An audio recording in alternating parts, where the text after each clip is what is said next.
Having moths in your home doesn't need to cost you a huge amount of money. I'm so glad I contacted Moth Prevention because it was a simple, effective, convenient and inexpensive way of dealing with what seemed like a massive problem for me, and I would thoroughly recommend them to anyone. Last year I noticed some moths around the house and I suddenly realised that the moths had been in through the carpet, and then I looked through all the clothes and there was moth damage everywhere. So we knew we had a really big problem. Initially, when I was looking for a solution to all of this, I looked online and I did speak to a couple of different companies, and the advice that I was given was so ranging, but generally people were saying that what I needed to do was so extreme that I had to get rid of all my carpets, that I needed to get rid of a lot of my clothing, you know, a lot of extreme measures, and it felt quite overwhelming, to be honest, and I wasn't really sure what to do, which is why I reached out to Facebook and got the advice from Moth Prevention, which really helped me and made me feel far less overwhelmed by the whole process, because actually, you know, I didn't need to do any of that, and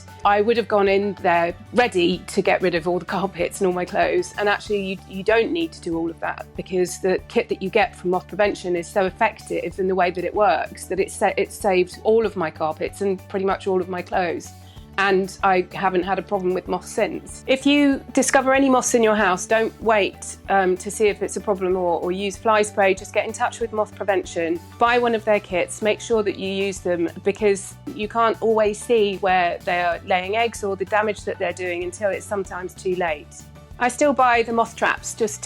for reassurance that moths aren't coming back, because they do return if you don't keep an eye on them, and it really does reassure me that we'll never be in that situation again.